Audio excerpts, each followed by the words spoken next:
Have you guys ever had them late night shower thoughts and just thought to yourself, damn, what are some of the most craziest hybrids we have discovered? Well, today I'm going to be talking about some of the most freakiest animal hybrids ever found. The first hybrid we're going to be talking about is the black-tipped shark hybrid. It's a mix between the Australian black-tipped shark and the common black-tipped shark. This hybrid was first documented in 2012 off the coast in Australia. The Australian scientists were studying black-tipped sharks in the northeastern part of Australia. The scientists were confused after seeing weird markings and the sizes of the black-tipped sharks being very odd. Later on, they tested it, and it turns out to be a hybrid. The shark hybrid looks very similar to both species, which makes it very hard to tell which one it is. The discovery of this hybrid goes down in history as being the first documented hybrid of sharks. Scientists suggest that climate change or habitat shifts may be the reason for the sharks to be getting a little freaky and getting mixed. Now, to give my true thoughts about what I think about hybrid sharks, to be honest, I think they're way better than the normal sharks. But, as well, you can also see the downsides of it, with mainly being the climate change, making these animals be more freaky and, down bad that they start going for other species instead of their own. Like, can you imagine if a great white shark tries to hit on a tiger shark? What's up, mamas? Oh, hell nah. A Liger is a hybrid between a male lion and a female tiger, but it can also be called a 𝓯𝓮𝓮 when it's a mix between a male tiger and a female lion. I ain't gonna talk about that because it's more boring than the Liger. And it's the shack of all big cats, as it's a big boy. It gets up to 11 feet, 900 pounds. God damn, that's a big ass torta. It's a very interesting hybrid when you think about it because it gets the traits between both parents. For example, swimming. A lot of tigers love to swim, but lions choose not to swim at all because they'll just get dominated by a bunch of crocodiles.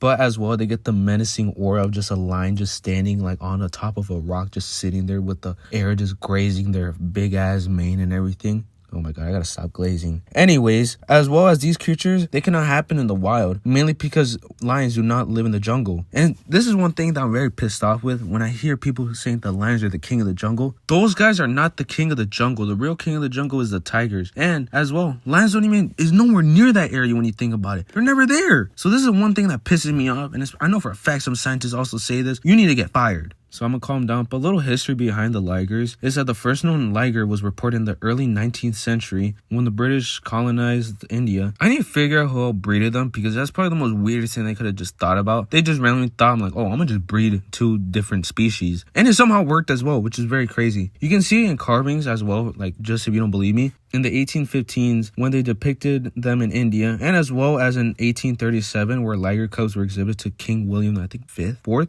Oh my god, I need to get my facts straight. It's in England, though. Forgive me. But in present day, you can literally find these animals in probably some of the most exotic parts of the world, especially in zoos. But the biggest Liger known right now is Hercules, and it lives in the States, America. But breeding has stopped between the two because it has caused so much backlash, as they're mostly just made for media attention, just to see how much people can attend and just the amount of money they can get. And as well as animal rights activists thinking that this is just very bad for both animals, just getting breed constantly. That's why I see it as. And as well, they can't nut.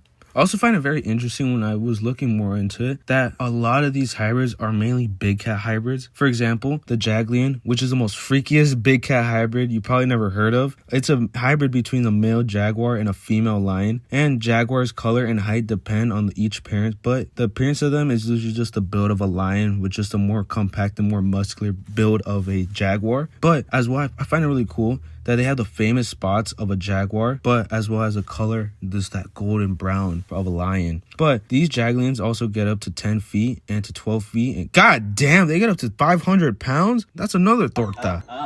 The purpose for these exotic big cat breedings have had humans fond and more fascinated by over the centuries. And they have been used to just being breeding over for entertainment, just research purposes. And this hybrid is also very recent, as the first known hybrid was bred in 2006 at Bear Creek Wildlife Sanctuary in Ontario, Canada. It came from a jaguar named Miguel and a lioness named Leona. Now as well, because I know a lot of people get confused with the leopard and the jaguar. The jaguar lives in the jungle, but it's mostly in South America and upwards in the States as well. As it can be found in Arizona. And the lions are found predominantly in Africa. So these hybrids cannot happen at all in the wild unless they're in zoos. And the breeding of this has stopped mainly because of a controversy. As I mentioned previously about the Liger, a lot of people were not fond by it at all. And when you look more into it, they were just bred for entertainment purposes and nothing else.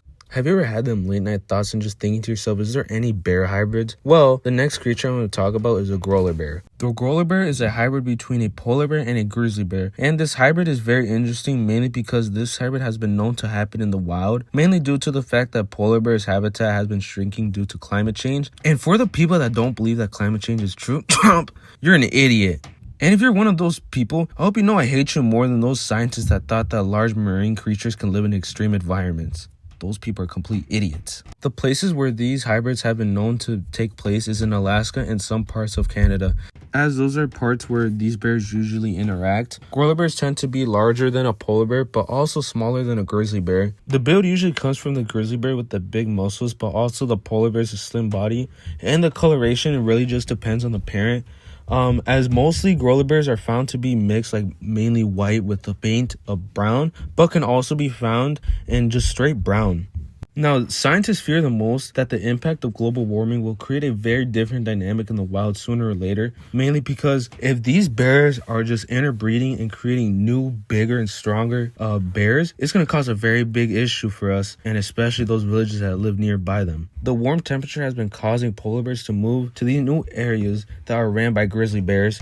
And scientists are also worried that if this keeps happening, these hybrids may be better adapting to survive in the changing environment and could potentially outcompete the already fragile polar bear population and the existing grizzly bear population for food and habitat. But as of right now, it's nothing to worry about since they can't nut, literally. Now, the final hybrid I'm going to be talking about is also called the golden crocodile. This hybrid is between a saltwater crocodile and a Siamese crocodile. In the early 2000s, crocodile farms and breeding programs in Southeast Asia started experimenting with breeding crocodiles from different species, which was the birth of this hybrid, the golden crocodile. And the reasoning for this program was to study how they would do and potential for commercial benefit. The hybrid gets up to 13 feet or 16 feet and has the body shape of a saltwater crocodile and a more compact body like the Siamese. The hybrid's coloration is pretty cool, as they've been known to be more of a yellow tone. Now, as I said in the previous video, I didn't really get to talk about the other hybrids because I wanted to talk about those more underground hybrids that you probably didn't even know about. So if you want to hear about the more famous hybrids and maybe some other cool ones, make sure you like and subscribe for a part 2 and hope you guys enjoy. Jello out!